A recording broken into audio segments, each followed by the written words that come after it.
अरे मोदी जी, कुछ तो शर्म करिए।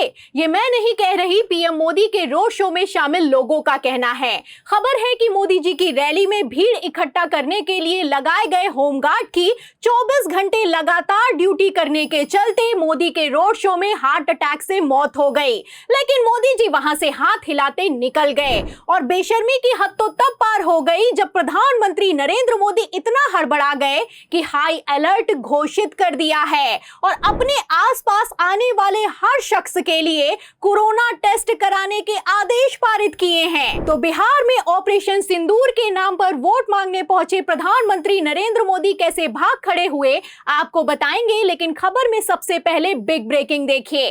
खबर आप देखिए अमर उजाला की। देखिए इसमें लिखा हुआ है कि पीएम नरेंद्र मोदी के करीब आने वालों की होगी कोरोना जांच, रोड शो के दौरान हाई अलर्ट जारी कर दिया गया है। तो एक तरफ कोरोना के केसेस बढ़ रहे हैं, दूसरी तरफ प्रधानमंत्री नरेंद्र मोदी के रोड शो में होमगार्ड की मौत हो गई है। वहीं इसी बीच आप देख सकते हैं कि पीएम मोदी इतना हड़बड़ा गए हैं कि कोरोना को लेकर रैली और रोड शो में हाई अलर्ट जारी कर दिया गया है। सिर्फ हाई अलर्ट जारी नहीं हुआ है, यहां पर मैं आपको बता दूं कि प्रधानमंत्री नरेंद्र मोदी के जो शख्स करीब जाएगा उसका कोरोना टेस्ट किया जाएगा। तो चाहे जो भी हो जाए, प्रधानमंत्री नरेंद्र मोदी का ऑपरेशन सिंदूर के नाम पर चुनाव प्रचार अब थमने वाला नहीं है, रुकने वाला नहीं है। पहले तो गुजरात में चुनाव प्रचार करने के लिए पहुंचे, रोड शो करने के लिए पहुंचे और अब बिहार में 2 दिवसीय यात्रा पर पहुंच गए हैं। आपको बता दें, बिहार में जो ये चुनाव प्रचार होने वाला है, ये कोई ऐसा वैसा चुनाव प्रचार नहीं है।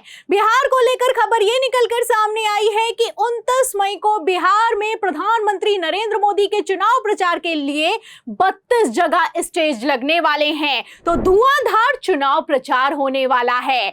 आपको बता दें कि इसके ठीक पहले गुजरात में प्रधानमंत्री नरेंद्र मोदी भाग खड़े हुए हैं। और क्यों भाग खड़े हुए हैं, तस्वीरें आप अपनी फुल स्क्रीन पर देखिए। तस्वीरों में आप देख सकते हैं कि एक तरफ प्रधानमंत्री नरेंद्र मोदी का रोड शो चल रहा है, भीड़ को इकट्ठा किया गया है, पीएम मोदी हाथ हिला रहे हैं, फूल बरसाए जा रहे हैं। लेकिन इसी रोड शो को लेकर खबर यह निकलकर सामने आ रही है कि प्रधानमंत्री नरेंद्र मोदी के ठीक सामने जब होमगार्ड की हार्ट अटैक से मौत हो गई तो प्रधानमंत्री नरेंद्र मोदी वहां से भाग खड़े हुए हैं।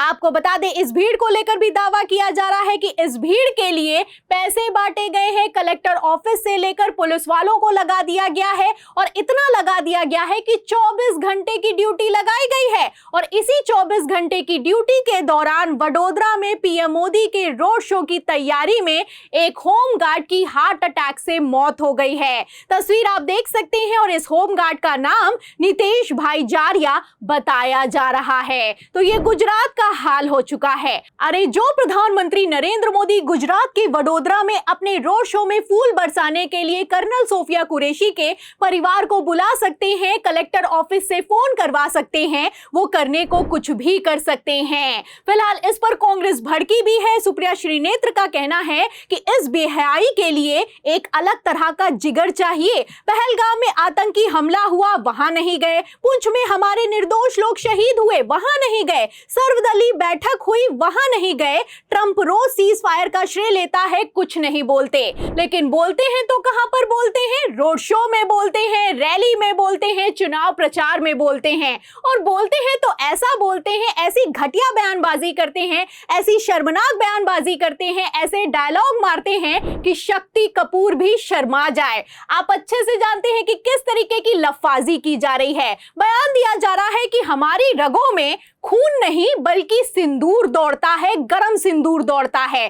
कहना है कि सुख चैन से जियो, रोटी खाओ वरना मेरी गोली तो है ही। इस तरह के प्रधानमंत्री नरेंद्र मोदी की तरफ से बयान दिए जा रहे हैं, भरे मंच से दिए जा रहे हैं, लेकिन शर्म है कि आती नहीं। एक तरफ प्रधानमंत्री नरेंद्र मोदी भरे मंच से बयान दे रहे हैं, दूसरी तरफ गोदी मीडिया ने बेशर्मी की हद पार कर दी है। कैसी खबरें चलाई जा रही है, खबर मैं आपको दिखा भी देती हूं। खबर आप देखिए न्यूज़ 18 की, इसमें लिखा हुआ है कि ब्रह्मोस मिसाइल से भी ज्यादा चोट पहुंचा रही होंगी पीएम मोदी की ये बातें। तो आप देख सकते हैं कैसी चाटुकारिता चल रही है और कैसा चुनाव प्रचार चल रहा है। और यहीं पर प्रधानमंत्री नरेंद्र मोदी नहीं रुके हैं। हद तो तब पार हो गई है जब पहलगाम आतंकी हमले के लिए भी नेहरू को जिम्मेदार ठहरा दिया है। कहना है कि 3 टुकड़े वाली बात अगर सरदार पटेल ने जब कही थी कांग्रेस कांग्रेस ने मान ली होती तो पहलगाम अटैक नहीं होता। तो 75 साल पहले जो हुआ था उसके लिए 2025 में प्रधानमंत्री नरेंद्र मोदी ने जवाहरलाल नेहरू पर ठीकरा फोड़ दिया है। वही कुछ होता हुआ नजर आ रहा है जिसकी उम्मीद की जा रही थी, लेकिन यहां पर उम्मीद से भी हद पार हो चुकी है, क्योंकि एक तरफ प्रधानमंत्री नरेंद्र मोदी एनडीए की मीटिंग में कहते हैं कि ऑपरेशन सिंदूर पर बयानबाजी से बचें, वहीं दूसरी तरफ खुद कितने घटिया और शर्मनाक बयान दे रहे हैं, इन खबरों से आप अंदाजा लगा सकते हैं। फिलहाल यहां पर बात सिर्फ प्रधानमंत्री नरेंद्र मोदी की नहीं है, गृह मंत्री अमित शाह ने भी कमान संभाली है। आप अच्छे से जानते हैं कि इसी साल के आखिर में महाराष्ट्र में निकाय के चुनाव होने वाले हैं। अब इसको लेकर महाराष्ट्र में गृह मंत्री अमित शाह ने दौरा किया है और इस दौरे के दौरान ऑपरेशन सिंदूर को लेकर बयानबाजी की जा रही है। कहना है कि उधर से गोली आएगी तो मोदी जी इधर से गोला मारेंगे। इतना ही नहीं, अमित शाह यही नहीं रुके, आगे कहने लगे कि अगर बाला साहेब जिंदा होते तो ऑपरेशन सिंदूर के लिए प्रधानमंत्री नरेंद्र मोदी को गले लगा लेते। एक तरफ अमित शाह बोले हैं, दूसरी तरफ उद्धव ठाकरे ने मुंह तोड़ जवाब देते हुए कहा है कि अगर बाला साहब ठाकरे आज जिंदा होते तो गले नहीं लगाते, बल्कि पहलगाम आतंकी हमले में हुई चूक के लिए इस्तीफा मांग लेते। फिलहाल ये लोग इस्तीफा देने से रहे, मणिपुर जाने से रहे, पहलगाम जाने से रहे, पुंछ जाने से रहे और किसी तरह का जवाब देने से रहे।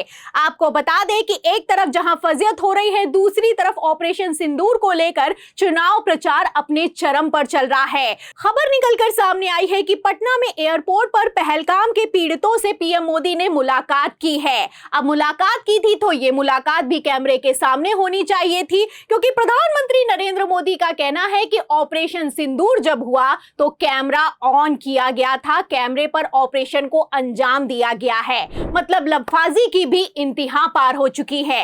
इन लोगों को शर्म है कि आती नहीं, और बेशर्मी तो इतनी सवार है कि चुनाव प्रचार के दौरान सारी की सारी हदें ही पार करके रख दी हैं। ध्यान रखिए, पहलगाम आतंकी हमले में 26 लोग मोदी सरकार की चूक से मारे गए हैं, इसलिए कोई इनाम नहीं, कायदे से इस्तीफा होना चाहिए। और जहां तक रही ऑपरेशन सिंदूर की बात, ये सेना के शौर्य और फौजियों की शहादत का नतीजा है, वरना 56 इंच की छाती वाले कैसे सीज फायर करके भाग खड़े हुए आप जानते हैं। अरे जो लोग मोदी की रैली में होमगार्ड की 24 घंटे की ड्यूटी लगा सकते हैं और उसकी मौत के बाद अपनी जान बचाने के लिए हाई अलर्ट घोषित कर सकते हैं, वो कुर्सी बचाने के लिए कुछ भी कर सकते हैं। फिलहाल आपको क्या लगता है, क्या बिहार में जिस तरीके से चुनाव प्रचार किया जा रहा है, ऐसे हालातों में ऑपरेशन सिंदूर के नाम पर क्या भारतीय जनता पार्टी बिहार को जीत पाएगी? इस सवाल के जवाब में इस पूरी रिपोर्ट पर, भारतीय जनता पार्टी की बेशर्मी पर आपकी क्या राय है, हमें कमेंट बॉक्स में जरूर लिखें। वीडियो को ज्यादा से ज्यादा शेयर करें, हमारे चैनल को लाइक करें, सब्सक्राइब करें, ज्वाइन करें। फिर मिलती हूं अगली खबर के साथ, तब तक के लिए धन्यवाद।